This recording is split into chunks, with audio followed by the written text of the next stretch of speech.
Half yearly examination बेकार चले गए, नहीं हुई जिंदगी में वो बातें जो सोची थी। मेरे हिसाब से मेरी लाइफ चलती नहीं है। तुम ऐसा सोच रहे हो, तुम्हारी लाइफ सेट हो सकती है, अभी भी कुछ खराब नहीं हुआ है। लिटरली तुम कम बैक कर सकते हो, बस एक सही रास्ता, सही स्ट्रैटेजी आपको पता होनी चाहिए। 2 घंटे का वन शॉट, 1 घंटे का वन शॉट, ऐसे वन शॉट जाकर देखो जिसके अंदर थोड़ी डिटेल्ड पढ़ाई हुई हो। और कैसे मैं बोलूंगा कि कौन बच्चा इकोनॉमिक्स ज्यादा पढ़ेगा, क्योंकि मुझे पता होना चाहिए कि वो करने क्या वाला है फ्यूचर के अंदर। इस उम्र में तुम मेहनत कर लोगे, पढ़ लोगे, फिर जिंदगी भर तुम्हारी मजे ही मजे। अगर इस उम्र में तुम मजे ले लोगे तो फिर जिंदगी भर मेहनत ही मेहनत, लेबर बन जाओगे, फिर दुनिया तुम्हारे मजे लेती रहेगी। इतनी बात को ध्यान रख देना। हाफ ईयरली एग्जामिनेशन बेकार चले गए, नहीं हुई जिंदगी में वो बातें जो सोची थी। मेरे हिसाब से मेरी लाइफ चलती नहीं है। तुम ऐसा सोच रहे हो, तुम्हारी लाइफ सेट हो सकती है, अभी भी कुछ खराब नहीं हुआ है। लिटरली 11वीं 12वीं दोनों क्लास के बच्चे मेरी बात को सुनो, तुम्हारी जिंदगी खराब होने से बच सकती है। हाफ ईयरली एग्जामिनेशन जस्ट खत्म हुए हैं और यहां पर अभी 3 कैटेगरी के बच्चे आपको दिखाई दे रहे होंगे। एक वो बच्चा होगा जिसकी पढ़ाई हुई नहीं है, गोललेस बंदा है, उसको ये भी नहीं पता कि अपनी जिंदगी में आगे जाके उसको करना क्या है। सीए करना है, सीएस करना है, सीएमए करना है, आईपी मैट करना है, क्लैट करना है, व्हाट क्या करना है कुछ नहीं पता। दूसरी कैटेगरी का बच्चा वो है जिसको पता है कि उसको करना क्या है, एनडीए फोड़ना है, क्लैट करना है, सीए करना है, उसको पता है, लेकिन वो पढ़ाई करता ही नहीं है। तीसरी कैटेगरी का बच्चा वो होता है जिसको ये भी पता है कि उसे करना क्या है और वो उसके हिसाब से पढ़ाई भी कर रहा होगा और उसके नंबर भी आ रहे होंगे। ये थर्ड कैटेगरी का बच्चा, आपको भी पता है, मुझे भी पता है, बहुत कम होता है। मैं बात कर रहा हूं फर्स्ट कैटेगरी वाले बच्चे की जिसका कोई गोल नहीं है, ना ही वो पढ़ाई कर रहा। सेकंड कैटेगरी वाले बच्चे की जिसका गोल भी है और वो पढ़ाई नहीं कर पा रहा। तो दोस्तों आपको अभी बता देता हूं, अगर तुम्हारे मिड टर्म एग्जामिनेशन खराब हो गए ना, तो आगे बढ़ने का रास्ता अभी तुम्हारे पास बचा हुआ है। तुम कम बैक कर सकते हो, बस एक सही रास्ता, सही स्ट्रैटेजी आपको पता होनी चाहिए। अगर अभी किसी बच्चे को ज्ञान आएगा, यार मेरे तो करियर खराब हो जाएगा अगर मैंने 11वीं 12वीं के अंदर अभी सही टाइम पे पढ़ाई स्टार्ट नहीं करी, तो दोस्त आपको बताता हूं अभी कुछ खराब नहीं होगा। हमेशा हमारे पास रास्ता होता है कि हम कम बैक कर सकते हैं, बस सही स्ट्रैटेजी और सही अप्रोच की जरूरत पड़ती है। मैं बताने वाला हूं दोस्त, आपके हाफ ईयरली एग्जामिनेशन हो चुके हैं, एक साइड अब चली जा चुकी है, अब बची है दूसरी साइड। कम से कम अभी दूसरी साइड, सेकंड फेज यानी सेकंड टर्म का जो तुम्हारा सिलेबस है राज्य, उसको बहुत अच्छे से कवर करो। लेकिन फर्स्ट टर्म का जो सिलेबस था, इसके बिना तो रह ही नहीं सकते। तो दोस्तों ये फर्स्ट टर्म का सिलेबस आपको जल्दी कंप्लीट करना होगा। अब जल्दी जल्दी कैसे कंप्लीट करना होगा, आपका जो भी मनपसंद टीचर है, कोई भी हो सकता है, राइट, उसकी वीडियोस को जाकर देखो। मैं कह रहा हूं कि ऐसी वन शॉट वीडियो देखना जिसके अंदर डिटेल में पढ़ाई करवाई हो। ऐसा नहीं है कि भाई साहब कोई भी चैप्टर 2 घंटे का वन शॉट है, उसको 20 मिनट में करा दियो, 20 मिनट में वो समरी होती है। 2 घंटे का वन शॉट, 1 घंटे का वन शॉट, ऐसे वन शॉट जाकर देखो जिसके अंदर थोड़ी डिटेल्ड पढ़ाई हुई हो, तुम्हें कॉन्सेप्ट समझाया गया हो, ऐसे स्क्रीन पे लिखा हुआ है, लाइनें पढ़ पढ़ के नहीं बताई गई हो, चीजें ढंग से समझाई गई हो, वो वाले वन शॉट जाकर देखो और अपने टर्म 1 के सिलेबस को कंप्लीट कर लो। दिवाली की छुट्टियां हैं और बहुत सारे सैटरडे संडेज हैं, ये इन पे इन्वेस्ट करो कि तुम्हारा 1 महीने के अंदर फर्स्ट टर्म का सिलेबस धीरे धीरे जाके कंप्लीट हो जाए, तुम्हारे बेसिक्स थोड़े से बन जाए। ये बात तो मैं उसके लिए कर रहा हूं जो पढ़ नहीं रहा था, सेकंड कैटेगरी का बच्चा, लेकिन ये सॉल्यूशन उसके भी काम आएगा जो फर्स्ट कैटेगरी का बच्चा था, जिसका कुछ हुआ ही नहीं था, राइट। हाँ, साथ साथ में सेकंड टर्म की पढ़ाई आपको करनी है। अब एक बार शांति से, मन से, तसल्ली से बैठो, कुछ कुछ करियर वीडियोस देखो या फिर मम्मी पापा से पूछो, अपनी जिंदगी के बारे में सोचो कि मुझे आखिर अपनी लाइफ में बनना क्या है। फॉर एग्जांपल मैं मेजॉरिटी बातें कर लेता हूं, कुछ बच्चे प्रोफेशनल कोर्स करना चाहते हैं 12th क्लास के बाद, सीए बनना है, सीएस बनना है, सीएमए बनना है या एसीसीए बनना है, या फिर क्लैट करना है, जर्नलिज्म में जाना है, मैनेजमेंट में जाना है, कॉलेज में एडमिशन लेना है, BCom honours, eco honours, English honours, ऐसे कोर्सेज करने हैं, उसके बाद एमबीए करनी है। सबके अलग अलग गोल्स होते हैं। एक बार गोल आप अभी डिसाइड कर लो। राज्य 10वीं हो चुकी है, 11वीं 12वीं में बच्चा अभी डिसाइड कर लेता है, नहीं किया है तो प्लीज कुछ दिन इस पे इन्वेस्ट करो, बातें करो, स्पेशलिस्ट लोगों से बातें करो, कमेंट सेक्शन में लिख दो तुम क्या करना चाहते हो, उससे रिलेटेड वीडियो हम आपको बना के दे देंगे। आप पहले डिसाइड करो, फिर अगला सॉल्यूशन तुम्हारे काम में आएगा। क्यों? क्योंकि राज्य कई बार हो सकता है कि सभी बच्चों की पढ़ने की पावर बराबर ना हो, तो ये वीडियो देखने से सारे सब्जेक्ट तुम्हारे कंप्लीट नहीं हो जाएंगे। हाँ, हम यहां पर कॉम्प्रोमाइज कर सकते हैं कि कौन से सब्जेक्ट को ज्यादा टाइम देना है और कौन से सब्जेक्ट को कम टाइम देना है, किस बिहाफ पे।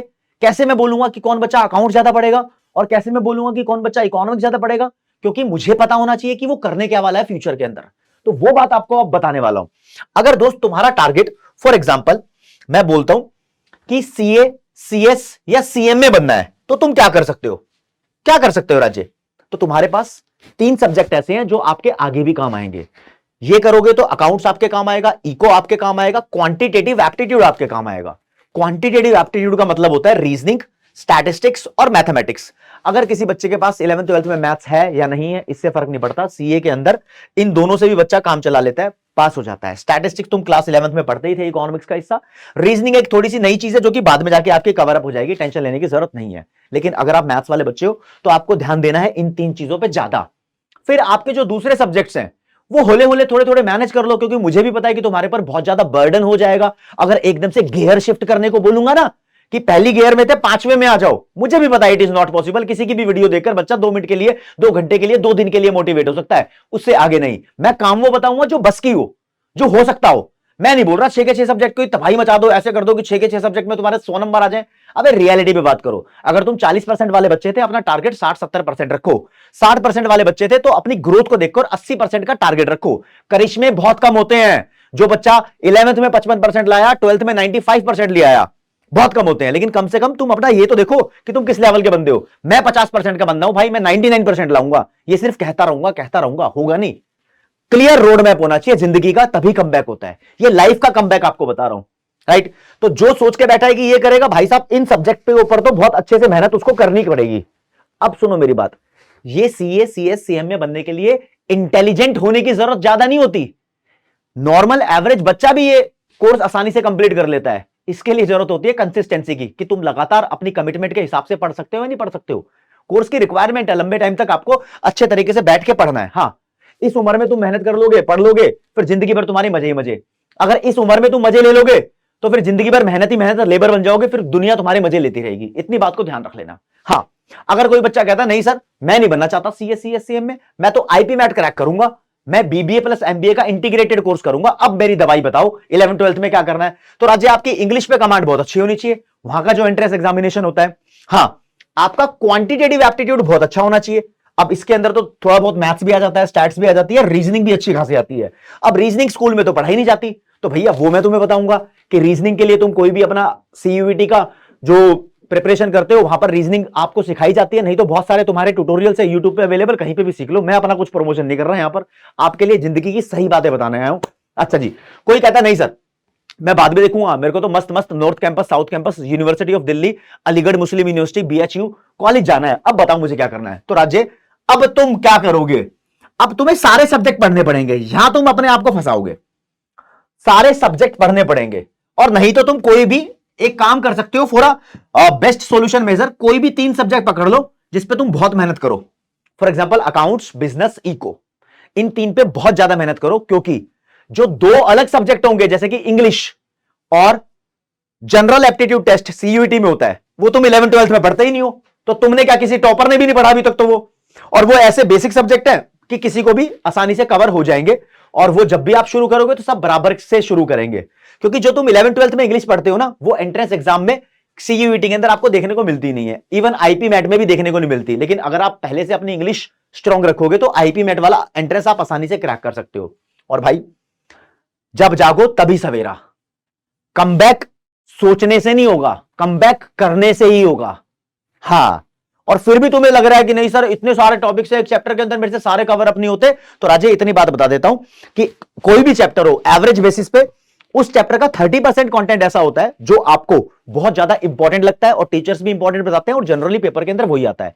तो सबसे पहले इंपॉर्टेंट कॉन्सेप्ट को कवर अप करने की कोशिश करो। आसान कॉन्सेप्ट से भी पेपर में क्वेश्चन आते हैं, तो करने की तो कोशिश करो। जो नहीं हो रहा उसको थोड़े टाइम के लिए छोड़ सकते हो, लेकिन जो हो रहा है पहले वो तो कर लो। जो हो रहा है वो सारी चीजें करने के बाद जो नहीं हो रही हैं उसके लिए भाई फिर मेहनत करो, क्लास लगाओ, डाउट पूछो। हम किस लिए हैं, हम यही कराते हैं, समझ लो।